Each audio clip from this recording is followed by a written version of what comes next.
먹는 약. 약국에서 환자분들이 제일 많이 들을 수 있는 말이죠. 식후 30분에 복용하세요. 그러면 식사하고 나서 15분 있다가 사과를 깎아 먹었어. 그럼 어떻게 해야 돼요? 바르는 약. 연고를 처방해 줄 정도의 상태가 되면 화장을 웬만하면 안 하셨으면 좋겠다라고 하는데 그냥 하시더라고. 왜냐면 화장은 생명이거든. 그럼 넌 좀비니? 붙이는 약. 파스는 약을 먹는 거 대신에 붙이는 거다. 그렇게 생각하시면 돼요. 감기 걸렸을 때 주사 어디에 맞아요? 엉덩이에 맞잖아요. 엉덩이가 네네. 감기 걸린 거 아니잖아요. 약에 관한 모든 오해를 풀어드립니다. 강약 중강약 시즌2.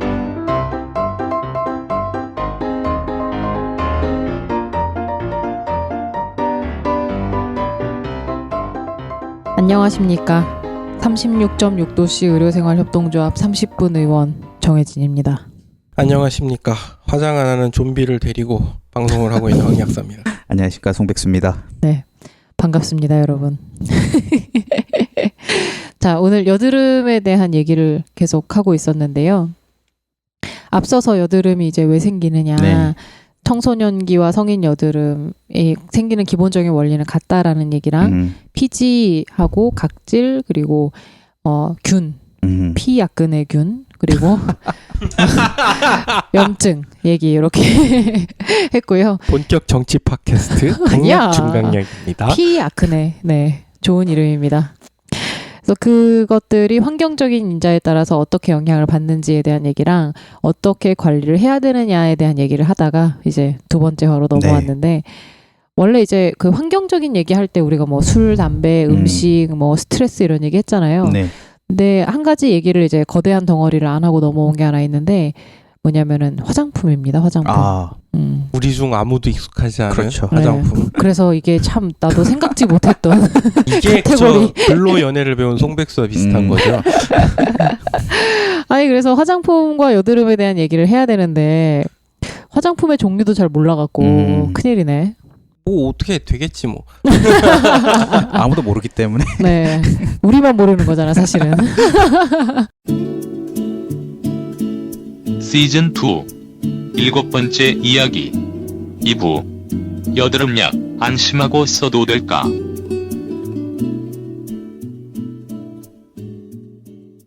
옛날에는 그 화장품이 지금처럼 막 다양하지 않고 막 이랬던 시절에 뭐 포마드 기름 이런 게 화장품 성분에 지금도 들어가나요? 포마드 기름이 머리 이거 올백할 때 쓰는 그거 옛날에 아니야? 그러니까 그 성분 때문에 여드름이 악화됐던 게 많다라고 그러더라고요. 근데 요즘에도 그런 수분 보습제제 그런 게 들어가나? 안 들어갈 것 같은데. 요새 그죠? 딴 거 쓰지 않을까? 그래서 여튼 화장품이 여드름을 좀 여드름뿐만이 아니라 피부 염증을 많이 생기게 하는 이유 중에 제가 알고 있기로는 눈 화장품 같은 경우 이런 섀도우 파우더 같은 애들 있잖아요. 네. 그런 파우더 같은 애들이 모공을 막아버리니까 그 안에서 배출돼야 될 것들이 제때 배출되지 않았을 때 여드름뿐만이 아니라 이런 다래끼라든지 그런 모낭염이라든지 하는 것들의 원인이 많이 되고 있다라고 알고 있어요.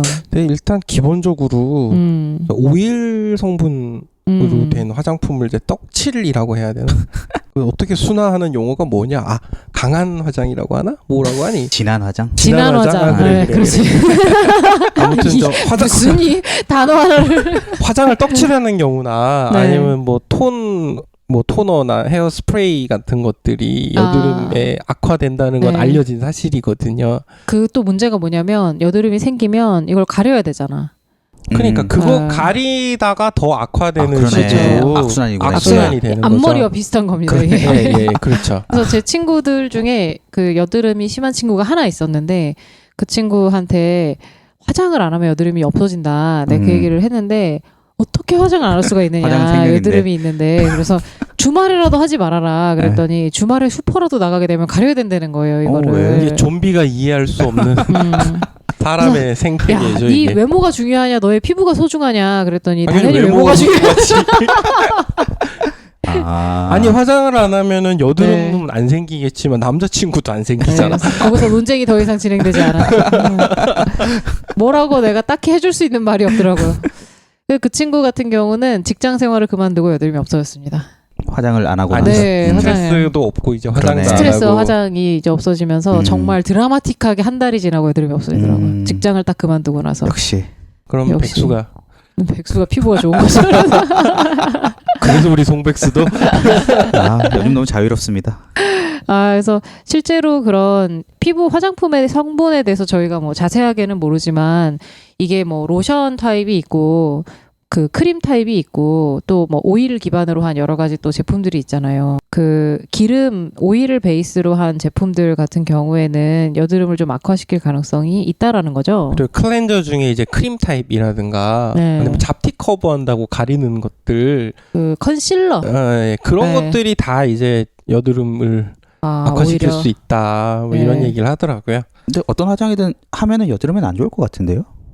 어떤 화장이든이라기보다는 오히려 좀 보습 제제 같은 경우는 꼭 그렇게 나쁘다고 볼 그래요? 수만은 없어요. 예. 근데 남자들이 생각하는 화장이랑 여자분들이 실제 하는 화장이 같은 게 아니. 우리는 이제 뭐 색칠놀이를 화장이라고 생각을 하는데 저분들은 그게 아니기 때문에 비비만 발랐는데 화장 안 했다고 쌩얼이라 그러고 막. 어떻게 생각하십니까? 얘한테 비비는- 비비라 그러면 하늘 땅 별 땅 나와. 안 돼. 노땅이라니까? 하늘 땅 별 땅 노땅. 비비를 사본 적이 없습니다. 네. 나중에 지 아들 비비탄 사는 거나 보고 있겠지 뭘. 어렵다 화장품 얘기. 빨리 넘어가야 될 것 같은데. 넘어갈까요? 아니 네. 여자 의사 패널인데 화장을 그러게. 해봤어야. 여성 청취자들이 이런 거 기대했을 텐데. 그러니까 그러니까 비여드름성 화장품 제품이라고 나오는 것들이 있대요. 그럴까요? 그렇군요. 있다는데 그게 대부분 수성이거나 네. 아니면 기름기가 들어가 있어도 네. 여드름 유발한다고 알려진 것들은 다 빼고 뭐 식물성 오일이나 뭐 라놀린이나 패티애시드 뭐 코코아 버터, 코코넛 오일 같은 거를 넣어서 만든대요. 비싸겠죠. 그렇죠. 예. 안 쓰겠네. 그래 맞아. 그래갖고 코코넛 오일을 그렇게 오일 대용으로 쓰는 경우를 본 적은 있어요. 식물성 보습. 기름을 네. 쓴다고 하더라고요. 그리고 상대적으로 이제 립스틱이나 아이섀도우, 아이라이너, 뭐 아이브로우 펜슬, 베이스로 쓰는 파우더 같은 거는 여드름에 해가 없는 편이다라고 말을 하더라고요. 그렇구나. 이제 글로 배운 거예요, 저도. 내가 화장을 해봤어요, 알지. 근데 오히려 이런 다래끼 같은 데는 좀 더 안 좋을 것 같은 저 느낌인데. 와이프도 화장을 사실 별로 안 하고 제가 어제랑 그제 계속 학회를 갔는데 네. 병원 약사들이 많이 모이는 학회는 네. 기본 남녀 성비가 1대9거든요. 와우, 좋으시겠어요. 좋은 게 아니라 제가 화장품 냄새를 진짜 싫어해요. 그래요? 그래서 학회한테 머리가 아파가지고 계속 밖에 나가서 들락날락 해고 지금도 그 생각이 나는데 화장품 자체를 별로 안 좋아하거든요, 제가. 네, 저도 화장품 냄새 맡으면 머리 아파요. 네. 그래서 화장품을 안 바르기도 해요. 그래요. 머리 좀 아파봤으면 좋겠습니다. 병원에 취직하세요. 자, 일단 여드름이 이제 화장품에 기인해서 생기기도 한다라고 했는데 이게 모든 화장품을 얘기한다라기보다는 일단 저는 여드름이 많을 때 화장품을 사용하는 것에 대해서는 좀 자제하시라는 얘기를 하고 가장 기본적인 보습을 제외한 화장품들은 좀 자제하라는 말씀을 드리거든요. 그래서 뭐 색조 화장이라든지 좀 두터운 컨실링을 해야 되는 화장이라든지 이런 것들은 여드름이 좀 있는 상황에서는 피해 주시면 좋겠다. 그러니까 이제 우리가 남자들이 인식하는 그 색칠놀이 같은 그 화장 네. 말고 베이스로 피부를 보호하기 위한 거를 이제 여드름을 악화시키는 성분이 없는 걸 골라서 잘 쓰시고 네. 그걸로 버티시라 뭐 이 얘기인 거죠. 네. 우리 정좀비처럼. 네. 전 잘 모르겠습니다. 네. 별로 할 말이 없네. 네. 여튼 약물 치료로 넘어가죠, 빨리. 네.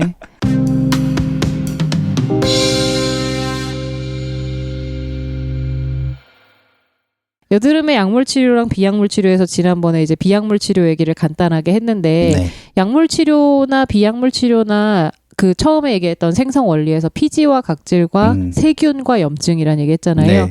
약물 치료 부분을 좀 얘기를 드리면 방금 얘기한 그 4가지 요소에 대한 약물입니다. 그러니까 피지와 각질을 컨트롤하는 약이 있을 거고 세균을 잡는 약이 있을 거고 그리고 염증을 가라앉히는 약이 있을 네. 거예요. 그래서 비정상적으로 이제 피지가 늘어나는 거를 그렇죠. 호르몬 조절하는 약도 있을 그렇죠, 거고. 그렇죠. 그렇게 그래서 4대 강이랬는데 4대 요소에 4대만 넣으면 자동 완성. 4대 요소에 대해서 각각이 듣는 약이 존재하는 거죠. 자, 그래서 약을 한 번이라도 써보셨던 분들은 알겠지만 크게 나누면 바르는 것과 먹는 걸로 나누죠. 네, 그건 그냥 상상할 수 있는 문제잖아요. 바르는 것과 먹는 거. 그러면은 여드름이 심할 때 하고 여드름이 그냥 좀 약할 때 네. 바르는 거는 여드름이 심할 때 쓰는 걸까요? 약할 때 쓰는 걸까요? 약할 때 쓸 것 같아요. 여드름이 좀 가벼울 때에는 바르는 것부터 시작을 합니다. 그러다가 점점점 증상이 심해지거나 이제 네. 중증도 이렇게 갈수록 네. 바르는 것을 겸용하거나 혹은 먹는 것까지 같이 먹게 되는 거죠. 한 번 먹고 완치되는 약은 찾지 마십시오. 아하. 없어요. 여드름 났는데 로아큐단부터 먹겠다고 하면 곤란하다. 네. 여드름을 그래서 좀 낫게 하는 여러 가지 용제들에 대한 얘기를 드릴 건데 바르는 것부터 좀 얘기를 해볼까요? 바르는 것 중에 이제 좀 많이 쓰이는 게 아까 피지가 각질에 갇혀서 못 나온다. 네. 그러면 만들어지는 게 면포라 그랬잖아요. 네. 블랙헤드, 화이트헤드. 그러면은 걔네가 갇히지 않게 해주면 되잖아요. 네. 그래서 그 주변에 이런 각질이 엉켜서 그거를 이제 그 안에 피지가 과다 분비되거나 혹은 입구를 막아버리는 일이 생기지 않도록 하는 그것들이 바로 레티노이드 제제들입니다. 레티놀이라는 게 뭔지부터 얘기를 해야 되나? 레티놀? 모르겠습니다. 레티놀 안 들어보셨어요? 네. 좀 생물학적인 얘기인데 DNA가 우리 DNA를 합성한다라는 표현을 쓰잖아요. 네. 우리 몸의 세포가 계속 똑같은 개수만 있는 게 아니라 뭐 위장 같은 경우는 위산이 나와서 항상 소화를 만들다 보면은 위장 점막 세포가 죽기도 하고 그러면은 그 죽는 세포 대신에 새로 만들어야 되는 상황이 생기잖아요. 네. 그럴 때 세포를 새로 만들 때마다 그 세포가 분열을 위해서는 DNA를 계속 만들어놔야 되거든요. 복제한다는 말이죠. 그렇죠. 네. DNA를 계속 복제해야 되는데 거기에 이제 키 역할을 하는 비타민이 이제 비타민 A죠. 그래서 여기서 이 레티노이드가 들어갔을 때 어떤 역할을 하냐면 DNA 합성을 방해하는 역할을 합니다. 방해한다고요? 네, 생성을 조절하는데 피지를 분비하는 분비샘의 특징이 뭐냐면 우리 몸에 분비하는 여러 가지 것들 중에 네. 그냥 세포에서 특정 물질만 이렇게 뿅뿅뿅 하고 내보내는 애들이 있고 네. 이 피지 분비샘 같은 경우는 자기가 자폭하면서 피지를 뻥 하고 내보내면서 자폭을 하는 그런 타입이거든요. 그러다 보니까 피지는 분비하면 할수록 세포가 IS 같은 거네.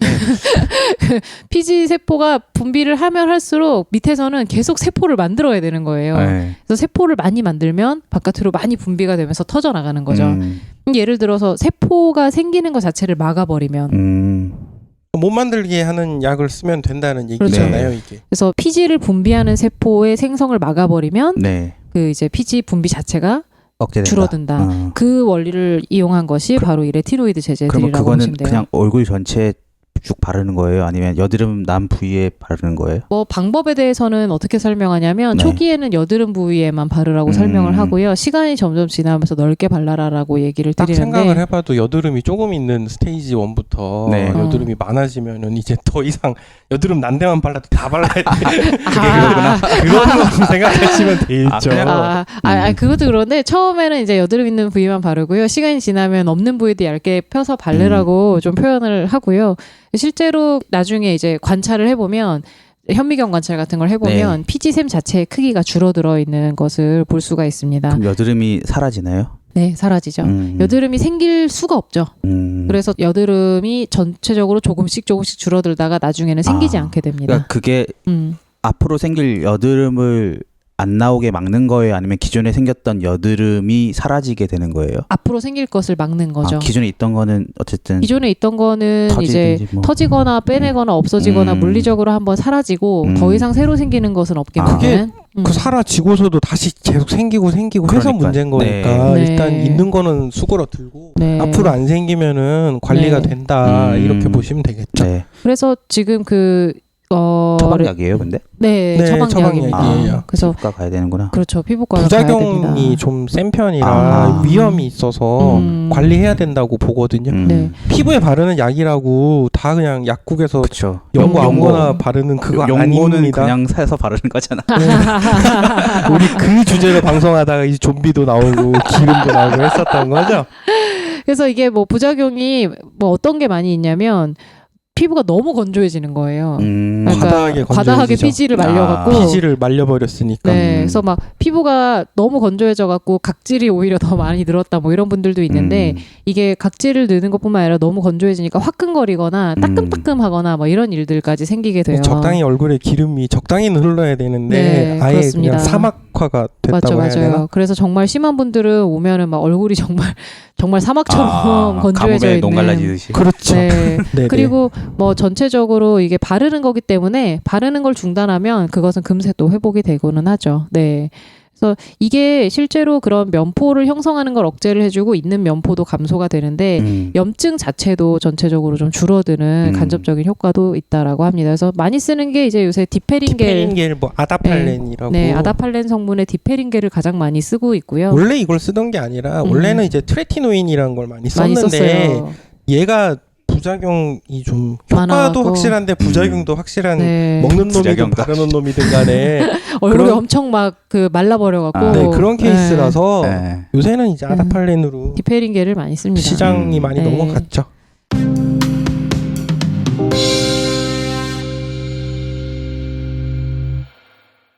레티노이드 계열의 약이 있고 또 한 가지는 그 아까 피아크네.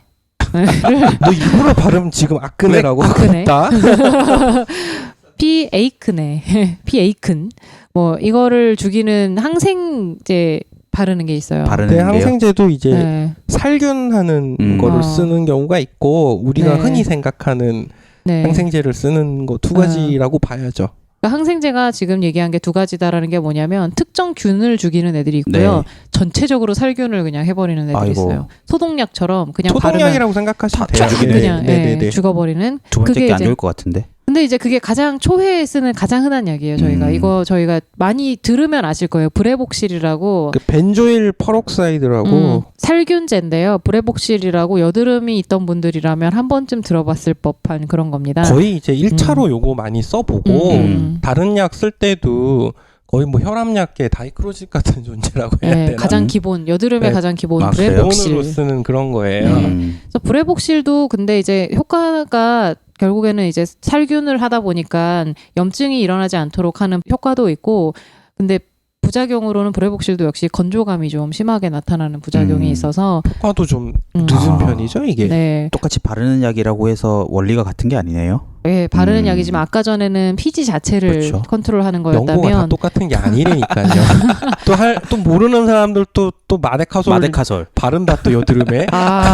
연고 발라, 연고. 이거 뭐 여드름 연고 그러면 다 똑같은 거라고 생각하시지만 차원이 달라요. 그래서 이 브레복실은 광범위하게 살균을 하는 효과가 있고, 이게 뭐 아까 블랙헤드랑 화이트헤드만 있는 경우에는 실제로 좀 효과가 있다라고는 하는데, 화농성으로 막 그렇게 고름이 막 진행되고 그런 여드름이 아주 많은 경우에는 이거보다는 다른 어떤 레티노이드 계열을 같이 네. 써야 되는 일단 경우들이 꽤 있죠. 화농이란 말이 들어가면은 뭔가 좀 항생제가 들어가야 될 것 그렇죠, 같고. 그렇죠. 먹는 거 모든 같이 질환에 들어가고. 그렇거든요. 네. 그리고 이제 이런 광범위한 브레복실 말고 특정 그 여드름균, 그 아까 전에 얘기한 그 세균, 걔를 타겟으로 하는 약들이 있는데, 뭐 항생제 연고죠. 그러니까 항생제 연고가 근데 또 다양해요. 네. 근데 얘에 듣는 항생제들이 주로 이 계열이 이제 클린다마이신이랑 독시사이클린이 가장 많이 쓰는 약이기는 균이 한데 그램 음성균인가? 양성입니다. 양성이라고? 양성 로드. 네. 로드라고. 아. 네. 무슨 그래서- 말인지. 근데 지금 어차피 다 말씀하시는 게 처방약이잖아요. 처방약이에요. 근데 제품명 우리가 알아서 못 쓰는. 근데 아마 쓰시고 있는 분들이 많을 거예요. 그러면은 이게 지금 제가 내가 뭐 때문에 쓰는 알기로 건지. 많이 쓰고 있는 게 듀아겔이랑 그다음에 디페린. 요거 두 가지 가장 많이 쓰고 브레복실 요 세 가지가 바르는 것 중에서는 거의 지금 3대 처방제인 것 같아요. 듀아겔은 이게 두 개 같이 있는 걸 듀오 거고 같은 느낌이잖아요. 두 개 같이. 클린다마이신하고 이제 아까 브레복실 브레복실 성분하고 섞어놓은 두 개 거. 같이 있는 거라서 듀아겔 요즘에 많이 쓰고요. 듀아켈 근데 이 얘네들이 다 보험이 안 돼요. 여드름 약제들이. 아, 기본적으로 이제 여드름이라는 거를 미용 관련된 걸로 보기 때문에 목숨이랑은 별 상관이 없다. 네, 네. 그래서 보험이 질병 안 치료 돼요. 목적은 아니라서 보험은 안 돼서 여드름약 그러면 비싸겠다. 좀 비싸다라는 아. 인상이 좀 있죠. 원래도 비싼데 보험까지 안 되니까. 네. 그러면 나에게 어떤 연고가 맞는지 어떤 연고를 발라야 될지는 의사 선생님이 점지해 주겠네요. 그렇죠. 의사 선생님이 점지해 주는데 그렇죠. 내 100%. 피부 상태를 보고 네, 본인이 바르고 계시는 약이 지금 뭐 듀아켈이다. 그럼 음. 이거는 두 가지가 합쳐져 있는 약이구나. 항생제랑 브레복실이랑. 약국에서 그냥 일반 약으로 살 수 있는 거는 벤조일 페록사이드밖에 없거든요. 브레복실. 네. 네. 그거랑 그거 비슷한 뭐 카피약들 많아요. 아무튼 걔만 이제 먼저 살 수 있고, 그러니까 1차로 먼저 써볼 수 있는 거라고 했으니까 네. 나머지는 다 처방받으셔야 된다고 보면 됩니다. 약국에서 일단 여드름이 심한 경우에 브레복실을 하루에 한 번 정도 자기 전에 이제 바르고 주무시기는 하는데 이런 경우 한 일주일 정도는 돼야 효과가 좀 나타나거든요. 그래서 처음에 며칠 쓰다가 에이 약국에서 사는 건 역시 효과가 없네. 그러고서는 병원에 가시기 전에 최소 한 5일 정도는 꾸준히 써보시는 게 효과가 있지 않을까. 그러니까 네. 처음에 이제 효과 없다고 그런 경우 많죠. 네. 그러면 피부과를 가면은 피부과 선생님이 내 피부 상태를 보고 이 환자에게는 이런 연고가 더 잘 치료가 되겠군 판단을 해 주신다는 거죠. 그건 당연한 거예요. 그 사람이 그걸로 먹고 사는 사람인데 의사가 뭐 하는 직업인데요. 나는 그냥 여드름약 요거 한번 써볼까? 일단 써보고 효과 없으면 또 오세요. 의사가 약장수야. 그럴 줄 알았죠. 아니 물론 써보고 효과 없으면 다시 와야지. 근데 기본적으로 여드름을 저희가 이제 뭐 등급으로 나누거든요. 뭐 단계 1단계, 2단계, 3단계, 4단계 뭐 이렇게 나누기도 하고 그 상태에서 처방해주는 가이드라인이 있긴 있어요. 그래서 처음에는 뭐 브레복실을 단독요법으로 써보고 뭐 그러다가 안 되면은 뭐 레티노이드를 먹는거나 뭐 이런 걸로 같이 써보고 뭐 이런 단계들이 있거든요. 단계별로 스텝을 밟아가면서 쓰게 돼 모든 치료가 다 그래요. 네. 그건 당연한 거고. 네. 당연한 걸 의심하니까 할 말이 없다. 의사는 왜 있다고 생각하는 거야? 의사 선생님 별로 아직도 하는 게 없다고.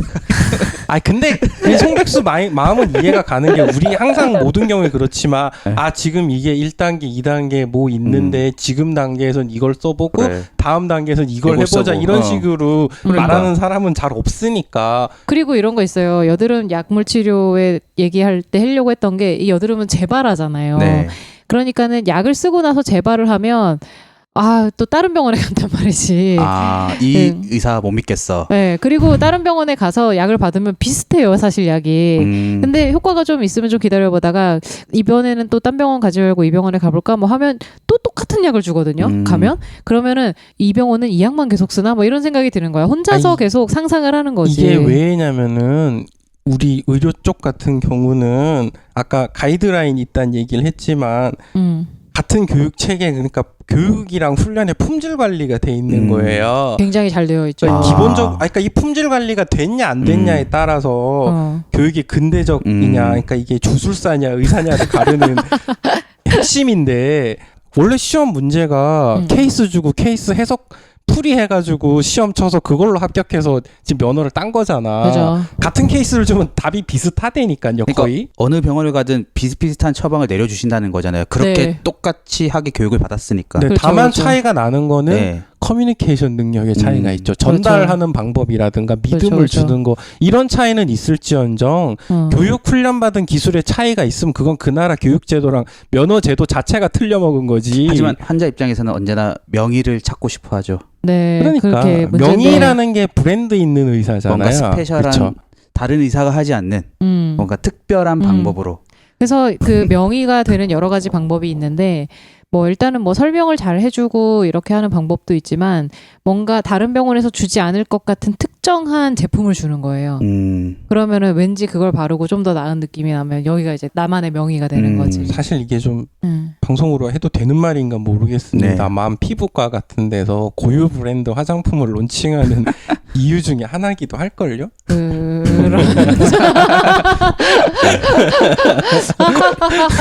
거기까지는 괜찮을 것 같습니다. 네. 이게 웃기만 하는 이유가 뭘까? 야, 너도 고유 브랜드 커피 같은 거 론칭 한번 해봐. 뭐 하지? 여드름 커피? 30분 화장품 이런 거 만들어 보세요. 30분 동안 발라야 돼. 아니면 효과가 30분만 가. 큰일 나겠는데? 이게 뭐 그 가이드라인을 벗어나는 것들에서는 이제 네. 의사의 임상적인 경험에 의한 네. 자기 나름의 어떤 여러 가지 방식들을 많이 하죠. 그래서 특히 피부 쪽은 비보험 영역에 가이드라인이 아주 잘 잡혀 있지 않은 분야가 굉장히 많이 있어요. 뭐 예를 들면 물론 그렇긴 한데 네. 여드름인데 뭐 이거는 뭐 간이 잘못된 거니 간장약으로 여드름을 치료해보자 이런 소리 안 한다고요. 네, 그렇게까지는 네. 그런 소리 하는 네. 거기까지. 네, 거기까지만. 그러면 안 된다. 네. 알겠습니다.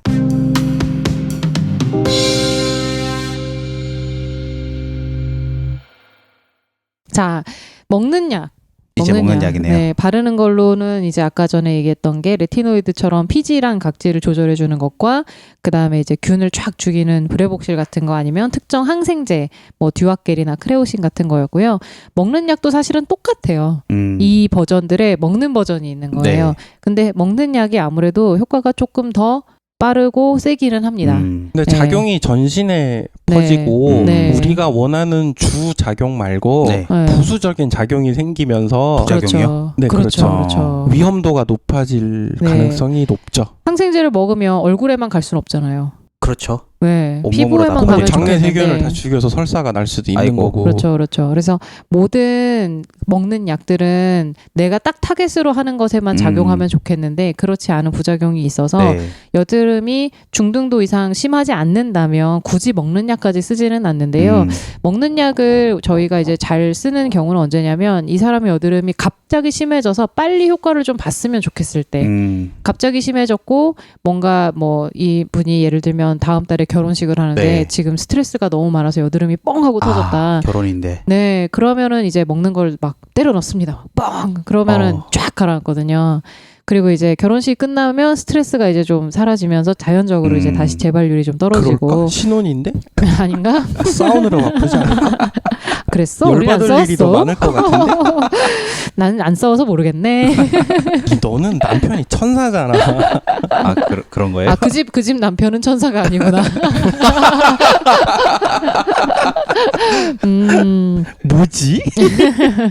자, 먹는 약에서는 이제 첫 번째는 이제 항생제인데요. 왜냐면 아까 전에 바르는 거에서 이제 얘기를 했지만 먹는 약의 항생제도 똑같아요, 성분은. 근데 가장 많이 쓰는 게 독시사이클린, 미노사이클린 제제인 것 같아요. 테트라사이클린요? 네, 통칭해서 이제 테트라사이클린이라고 하는데 테트라사이클린 계열을 쓰는 이유가 이게 우리나라의 현재 그 피약, 에이크네 균의 내성률을 보는 거거든요. 항생제 내성 비율을 봤을 때 지금 현재 독시사이클린, 이 미노사이클린 계열의 항생제 내성률이 굉장히 낮아요. 그래서 요거를 많이 쓰는데 여드름의 항생제 처방이라는 것에 대해서 우려하는 분들이 많은데 예를 들면은 피부과 약은 좀 세다. 이런 편견이 있거든요. 아니, 그런 얘기 들어봤는데요. 많이 들어봤죠. 네. 많이 걱정하시는 게 피부과 약은 세다라는 일종의 편견과 편견이에요? 예, 편견이에요. 왜냐면은 피부과에서 가장 많이 쓰는 게 스테로이드와 항생제라서 제가 아닌데? 전에도 말했죠. 진짜 센 약 어떤 건지. 항암제요? 면역 억제제, 항암제 이런 거가 독하다고 네. 이해라도 가. 저는 어떤 얘기를 들었냐면요. 네. 피부과 약은 독해서 특히 피부과 약을 먹고 술을 먹으면 절대 안 된다. 간을 2번 죽이는 거라고. 항생제 먹고 술 먹으면 지난주에 이제 환경에 영향할 때 술 얘기할 때 네. 술은 염증의 불난데 부채질하는 거라 네. 그랬잖아요. 항생제가 가서 아무리 열심히 일을 해도 술이 부채질해버리면 쉽지가 않아요, 이 상황이. 그래서 간에 대한 대사적인 접근은 조금 있다가 다른 약일 때 더 나오는데 항생제 중에서는 아무래도 염증을 가라앉히기 위한 군대가 투입된 건데 술이 들어와서 막 부채질을 해보 싸워라 이러고 있으니까 더 이제 잘 안 낫는 거죠. 거짓말 술 먹지 말라고. 약이 그러면. 독해서 그런 게 아니라니까요. 그래요? 술이 독한 거지. 아니, 제가 약을 잘 안 먹는 이유 중에 하나가 네. 평소에 내가는 술 때문에도 바쁜데 약까지 처리하려면 얼마나 힘들까. 네, 네, 아직 약이 덜 아팠어. 말하겠다. 아직 덜 아파. 술이 독한 거고요. 약이 독한 게 아니고 먹고 싶은 게 술이니까 약이 독하다고 뒤집어 씌우는 거 아니야. 어쨌든 좀 쉬게 해줘야죠. 약이라도 덜 먹어서. 뭐 아직까진 그럴 수 저러다 있는 거죠. 평생 쉬는 수가 있어 영원히. 여튼 항생제에 대해서 걱정하시는 게 뭐 무조건 좀 세다라는 약간 편견도 있고 또 하나는 내성에 대한 얘기도 하세요. 그래서 아니 여드름 때문에 병원에 가면 무조건 항생제를 그렇게 몇 주치씩 주는데 이것도 뭐 몇 번이나 얘기했지만 항생제 내성이란 건 국가적인 차원에서 걱정해야 될 네. 문제지 당신 개인 차원에서 뭐 어떻게 아니다. 그리고 항생제 내성은 사람이 획득하는 것이 아니라 균이 획득하는 균이 거지. 획득하는 것이다라는 음. 거죠. 그래서 우리나라의 지금 현재 그 세균들 여드름 세균 네. 여드름 세균은 항생제 내성이 굉장히 낮은 편이에요. 항생제를 사용하는 거는 이제 좀 빠른 효과를 기대하고 있거나 혹은 좀 그 중등도 이상의 화농성 세균이 많을 때에는 저희가 항생제를 먹는 약으로 처방을 하고요. 먹는 레티노이드 제제들이 있어요. 이것도 마찬가지로 좀 중등도 이상의 여드름에 많이 사용을 하는데 이게 로아큐탄이지. 네, 로아큐탄이라는 이름을 아마 드시는 분들 꽤 많을 거예요. 로아큐탄. 들음 있으신 분들은 로아큐탄이라는 네. 이름을 안 들어봤을 수가 없고요. 네, 맞아요. 되게 관심이 많으실 거예요. 네, 로아큐탄이 아까 전에 얘기한 그 바르는 레티노이드를 먹는 형태로 바꿔놓은 건데 이 먹는 형태의 로아큐탄을 먹으면 아까 말한 것처럼 피지샘의 그 새로 생성되는 세포들을 많이 없애주니까 피지 자체가 감소를 한다. 근데 문제는 이 로아큐탄을 얼마만큼의 양을 어느 기간 동안 먹어야 되느냐가 문제인 거예요. 이게 답이 없어요. 정해진 게 없어요. 그러네.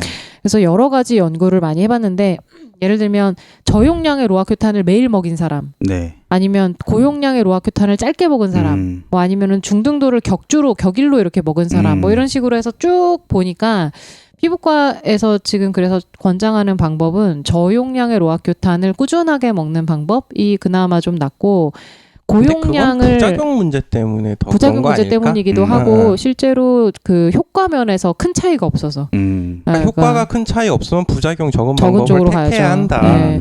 정량을 꾸준히 먹는 것이나 딱 그 정량을 격일로 먹는 거, 그 다음에 저용량을 꾸준히 먹는 거가 효과가 큰 차이가 없대요. 그러면은 결국에는 저용량을 꾸준히 먹는 것이 가장 낫다라는 얘기고 또 하나는 뭐냐면은 약을 끊었을 때 재발률에 대한 얘기가 있잖아요. 그래서 사실은 이 로아큐탄을 장복을 한 이후에 끊어도 많은 수에서 재발을 하게 되는데 이 재발률이 그 전에 로아큐탄을 먹은 총량과 관계가 있다라는 얘기가 있어요. 그래서 저용량으로 길게 먹었을 때랑 고용량으로 짧게 먹었을 때랑 결국에 그 양이 비슷하면 재발률도 비슷하다라는 얘기를 하는 거거든요.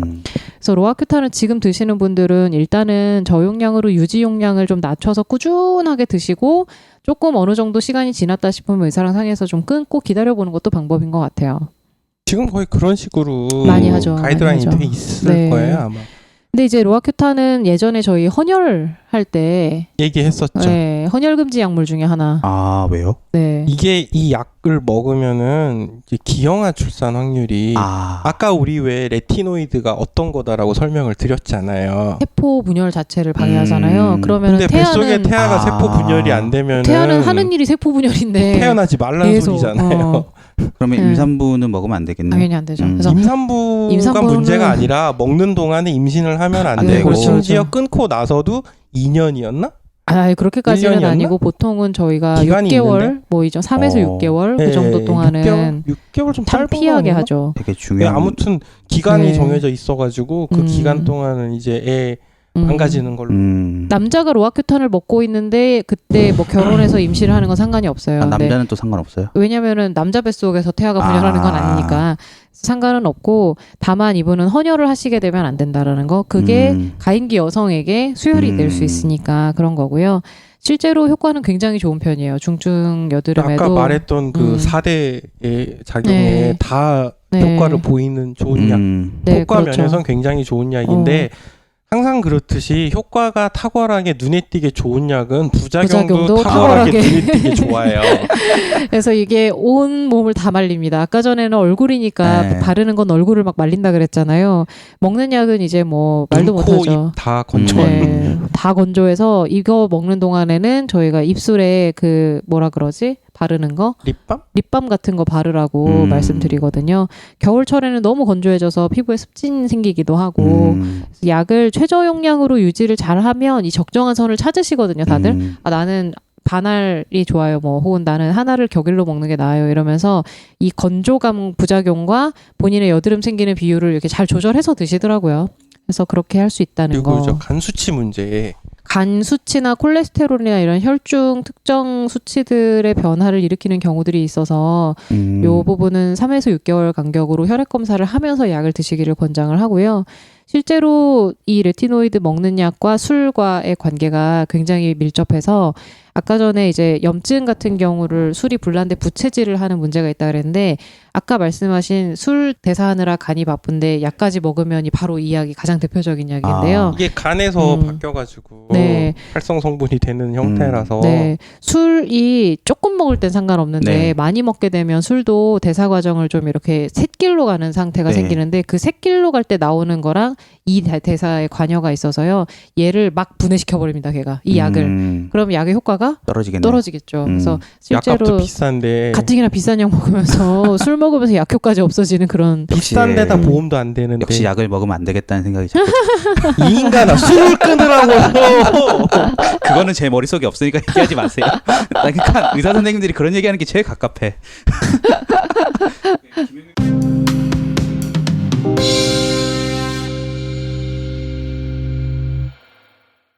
그다음에 이제 세 번째가 호르몬 제제인데 네. 여성분들 이제 피임약 우리 드시는 피임약 거 얘기할 때 네. 그 그 여드름 치료용으로 관련된 게 쓴다고. 다이아누였나? 네. 그 뭐지? 다이어트뿐만이 아니라 실제로 여성 호르몬을 그렇게 꾸준하게 복용을 하면 실제로 내적으로 분비되는 안드로젠 용량이 좀 낮아져서 그것 때문에 피지 분비가 좀 줄어들기 때문이라는 얘기도 있고요. 뭐 여드름 자체가 생리전 증후군하고 같이 연결돼서 생긴다라는 얘기도 있는데 생리전 증후군 때 이제 전체적으로 스트레스 지수에도 좀 변화가 있고 하다 보니까 피임약을 먹어서 직접적으로 안드로젠 농도에 영향을 주는 방법도 있지만 생리전 증후군이 좋아져서 기분이 전체적으로 좋아져서 이 부분이 이제 스트레스 호르몬과 이런 부분을 조절해주기 때문에 여드름이 줄어든다. 뭐 이런 얘기도 있습니다. 그러면 여성분들이 성인 여드름 때문에 왔을 때 피임약을 쓸지 아니면 아까 말씀하셨던 네. 연고나 먹약을 쓸지 어떻게 판단하고 구분해요? 저는 일단 기본적으로 오시면 생리전 증후군에 대해서 좀 많이 상담을 해서 생리전 증후군이 심한 분들 같은 경우랑 그 다음에 사실 여드름이 생기는 시점 자체가 생리 직전에 일주일 정도 수준에서 많아진다라고 하면 그쪽으로 접근을 하는 편이죠. 근데 좀 주의하실 게 있다면 뭐냐면 이 피임약으로 여드름을 조절하실 목적이라면 최소한 6개월 정도는 드셔야 효과를 좀 볼 수 있습니다. 처음에 단기간에는 안 되네. 한 3개월 정도 때 지나면 효과가 있기는 한데요. 다른 약제들이랑 크게 뭐 차이가 날 정도로 유리하지는 않아요. 근데 6개월 정도 드시게 되면 좀 다른 약제들 항생제랑 거의 동급의 효과를 얻게 되실 어차피 수 피임이 있습니다. 목적이라면은 오래 그냥 드시는 게 낫죠. 먹는 김에 네. 같이 뭐 네. 그렇게 그렇습니다. 가는 걸로 하죠. 네. 아, 그리고 레티노이드 먹는 약에서 바르고서는 바로 증상이 확 나빠지는 그런 현상을 가끔 겪게 증상이 더 되는데요. 악화되는 순간이 네, 그런 분들이 가끔 있어요. 그래서 이런 경우는 당황하지 마시고 병원에 다시 가셔서 상의를 하시면 약을 끊고 아마 농도 조절을 하는 따지러 갈 것 같은데. 그러니까 당황하는 게 아니라 열받아서 열받아서. 가겠지. 돌팔이 네. 이러면서. 그런 현상이 있을 수 있다라는 거를 좀 인지하고 약을 드셔야 될 것 같습니다. 그래서 오늘 이제 약물 치료에 대한 부분들에 대해서 쭉 얘기를 해봤는데 약물 치료도 중요하지만 사실은 앞전에 방송에서 얘기했던 비약물 치료들이 더 중요하다라는 그러니까 저 거. 비약물 치료나 네. 뭐 바르는 약 같은 거 얘기를 하면은 됐고 한 방에 낫는 로아큐탄 이런 사고방식 가지신 분들이 꽤 있거든요. 특히 저기 뭐 아까 말한 기형아 출산이랑 상관이 없는 남자분들 중에 그런 네. 마인드 있는 분들이 좀 있어요. 그리고 먹으면 금세 없어져요, 로아큐탄이. 당장 눈에 띄게 좋아지니까. 직방이구나. 네. 네. 얼굴도 뽀송뽀송해지고. 근데 그게 다가 아니다. 그러니까 우리가 빠른 효과를 얻을 수 있는 약들은 대부분 그만큼에 해당하는 부작용도 감수를 하셔야 된다라는 걸 좀 인지를 하셨으면 좋겠어요. 항상 반대급부가 있어요. 그러니까요. 네. 근데 왜 항상 부작용은 안 좋은 쪽으로 많이 나타날까요? 안 좋은 쪽으로 나타나는 게 아니고요. 네. 안 좋은 것만 기억해서 그래요. 아 그래요? 왜 폐동맥 고혈압 약의 부작용은 저건데 비아그라. 와우. 그게 약물 부작용으로 발견이 된 거잖아요. 아 그래요? 네. 그런 부작용도 있어요.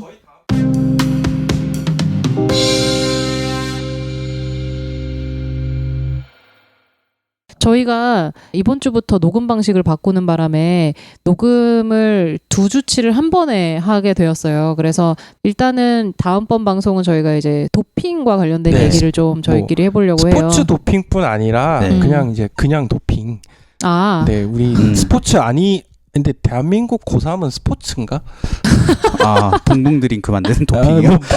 저희 카페인 같은 거 할 때도 얘기했었지만 그냥 네. 그 도핑이란 말 자체에 대해서 한번 네. 예, 물론 스포츠가 메인이긴 합니다. 네. 그리고 그 다음에는 방금 말했던 그 부작용 네. 뭐 그런 식으로 어떤 얘기를 하려고 그러냐면 도핑에 대한 얘기는 이제 저희가 메일을 못 받고 그냥 네. 진행을 하고 그렇죠. 그 다음 주에 할 얘기는 뭐냐면 같은 약인데 되게 다양한 효과가 나오는 게 있어요. 이름은 하나인데 별명은 서너 개. 네, 그렇죠. 약은 하나인데 효과나 뭐 목적이 다른 네. 여러 용도로 사용하는 그러니까 예를 그게 들면 의도된 것도 있고 아, 네. 원래 그렇게 여러 군데 팔방미인인 것도 있고 네. 의도하지 않았는데 그게 나타나서 차후에 그렇죠. 약으로 개발하는 경우도 있고 그렇죠. 뒷걸음질 치다가 네네 아. 소 네. 잡은 그 비아그라가 그런 케이스거든요. 비아그라뿐만이 아니라 우리 그 탈모 아, 맞아. 사용하는 프로페시아도 네. 그거고요. 맞아요. 네. 전립선 치료약이 탈모약으로 쓰이는. 그렇죠, 그렇죠. 그리고 또 이제 저희가 주안점을 둘 거는 이제 설명서를 읽고 왔는데 네. 아 나는 이 병이 아닌데 네. 설명서를 읽어보니 전혀 엉뚱한 약을 날 줬다 이렇게 난 이런 항의하는 질환이 없는데. 아, 네, 아. 항의하는 경우가 되게 많아요.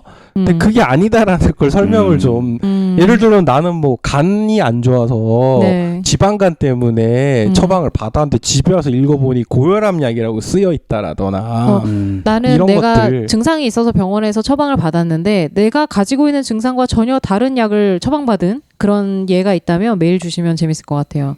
메일 많이 보내주세요. 딱히 뭐 네, 네, 메일 메일. 주소는 음, gyjgy2015@gmail.com입니다. 네. 메일 주시고요. 저희는 다음 주에 도핑과 관련된 이야기로 다시 찾아뵙도록 하겠습니다. 감사합니다. 감사합니다.